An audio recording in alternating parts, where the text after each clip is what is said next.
অক্ষয় তৃতীয়ার পুণ্য লগ্নে আমরা বসে আছি বিবেকানন্দ মণ্ডল মহাশয়ের বাড়িতে।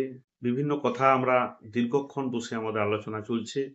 তাতে আমাদের আমরা যে প্রাণভূমি আমাদের যে অত্যন্ত গর্বের ভূমি, এই বগুড়ি, এই কৃষ্ণরায়জিউ, রঘুনাথজিউ, সর্বমঙ্গলা এবং সর্বোপরি আমরা যে জায়গাতে বগুড়ি রাজ পরিবার যেখানে অবস্থান করেছিলেন, এই আমাদের বগুড়ির সংলগ্ন যে মন্দির কৃষ্ণরায়জিউ এবং তার লীলাভূমি দোল যেখানে হয় সেই জায়গা এবং রাজ পরিবারের কুলদেবতা, এর থেকে আমাদের বিশ্বাস হয় যে বগুড়ির রাজ পরিবার এখানেই প্রথমে বসবাস করতেন এবং তাদের এই বসতভূমি গজপতি সিংহ, রঘুনাথ সিংহ, তাদের এই জায়গাতে বসতভূমি ছিল। কারণ আমরা তাদের সেবিত বিগ্রহ আজও অবস্থান করছেন এই জায়গাতে। তার পরবর্তী সময়ে বিভিন্ন জায়গাতে গড়বেতাতে বলুন, আরো মোগলাপতাতে বলুন, রাজবাড়ি প্রতিষ্ঠিত হয়েছে এবং আমাদের যে হোমগড় সংলগ্ন যে চাঁদাবিলা গ্রামে বগুড়ির দুজন রাজা, সম্ভবত আজ 50 বছর আগে প্রয়াত হয়েছেন বঙ্কেশ গাঙ্গুলি মহাশয়, সেই মঠ আজও রয়েছে এবং তার পিতা রঘুনাথ গাঙ্গুলিও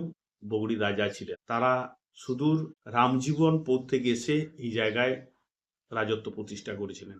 যখন রাজন্য প্রথা উঠে যায় তখন বঙ্কেশ গাঙ্গুলি, যার আমাদের হোমগড় উচ্চতর বিদ্যালয় গঠনে ভূমিকা রয়েছে, তার দান রয়েছে। আমরা এই রাজ পরিবারের কথা আজকেই বিবেকানন্দ বাবুর সঙ্গে আলোচনা করছিলাম।